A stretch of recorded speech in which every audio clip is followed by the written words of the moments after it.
Who is this woman? You will soon find out. On sent la projection de Wonder Woman, le nouveau film DC qui est chargé de faire enfin un vrai film autour d'une héroïne.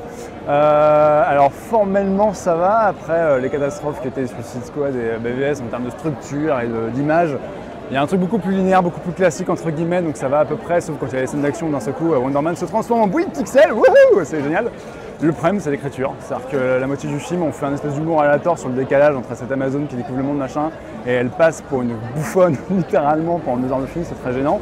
Et en plus elle n'a aucun enjeu émotionnel, enfin psychologique, c'est-à-dire qu'elle ne sait pas pourquoi elle y va, en plus le film est très manichéen, bêtement, on est vraiment sur une structure de film de super-héros ultra classique qui date d'il y a 15 ans et qui n'a pas évolué. Et en fait le personnage est très mal écrit, c'est-à-dire que jamais elle s'incarne en tant que telle, le truc qui l'a fait rentrer dans l'histoire c'est un mec et elle suit ce mec pendant tout le film et elle s'affirme jamais en tant que figure forte. Et je pense que pour un film comme ça, qui est voilà, un film revendiqué, féministe, machin, il fallait qu'elle s'impose, il fallait que voilà, ce soit Wonder Woman, qu'elle soit digne, qu'elle soit noble. Et non, en fait, elle passe juste pour une espèce de petite soldat de pas grand-chose. Et c'est gênant. Enfin, moi, vraiment, je trouve ça gênant de voir ça en 2017. Je pense qu'on a le droit d'espérer bien plus que ça. Donc voilà, on attendra de voir dans Justice League, mais c'est pas personne. Pour ma part, qui était plutôt client des films de Zack Snyder, notamment surtout Man of Steel, un peu moins Batman vs Superman dont je connais les défauts, et qui avait détesté Suicide Squad, j'étais quand même assez curieux, mais quand même méfiant par rapport à ce film et à tous ses échos. Et dans un premier temps, j'étais très agréablement surpris par toute la première partie, tout le premier tiers du film qui se passe sur Themyscira et qui est vraiment iconique, incarné, qui fonctionne du tonnerre, la direction artistique est bien rythmée, je me suis dit, ah putain, vraiment ça fonctionne, c'est carré, mais c'est très solide et tout. Et par la suite, on sent un petit peu que le calibrage scénaristique entre en compte, et c'est là qu'on retrouve un peu le côté Thor meets Captain America dans la structure du film, où ça devient un peu un film, ce qu'on appelle de la comédie poisson hors de l'eau, avec que des gags un peu convenus sur Wonder Woman qui découvre un peu le monde moderne, et qui la font un peu passer pour une gogole, ce qui est un peu dommage dans un film qui est censé être un peu plus dans la revendication. D'ailleurs, à quelques moments, on est à 2 doigts du mansplaining avec le personnage de Steve Trevor, qui est quand même bien le reste du temps.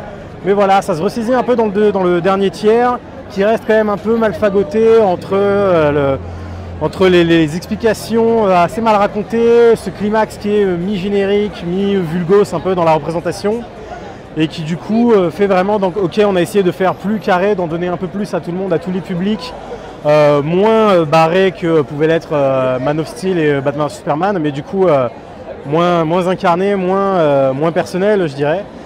Et donc voilà, ça fait le taf par moment, mais à l'arrivée, je dirais quand même mitigé, quoi. On revient de loin, on revient de Batman contre Superman, on vient de Suicide Squad, on vient de l'affaire Martha, on se tape toutes ces horreurs-là.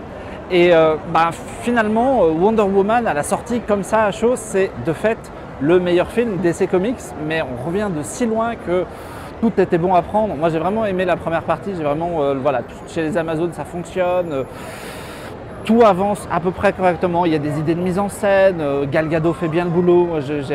Il y a quelques très chouettes scènes, ce passage qu'on voit un peu teasé dans certaines vidéos et dans les photos de promo dans la tranchée est assez réussi. Enfin, moi il y a de belles idées, comme l'a dit Jean-Victor, voilà, le problème c'est que le Steve Trevor est très très présent, elle se définit beaucoup par rapport à lui, tout l'aspect naïf de je découvre le monde moderne est ultra envahissant. Et du coup, le personnage en lui-même est pas très très bien réussi. Alors, tout autour, ça va à peu près. Moi, le dernier acte, j'ai un peu du mal avec des espèces de rebondissements sortis d'un chapeau. Voilà, il y a des qualités, il y a des défauts, mais il y a des problèmes d'écriture avec les personnages. Et encore une fois, comme avec Superman chez Snyder, là, Patty Jenkins, elle a vraiment du mal à comprendre Wonder Woman, alors qu'il y avait des choses à faire beaucoup plus intelligentes. Et il y a notamment un film d'animation qui est sorti il y a quelques années, qui était réalisé par Lauren Montgomery, qui est beaucoup plus intéressant, qui balaye le côté naïf en quelques plans et en une petite scène dans un bar et c'est réglé. Voilà, il y a préféré peut-être la version animée.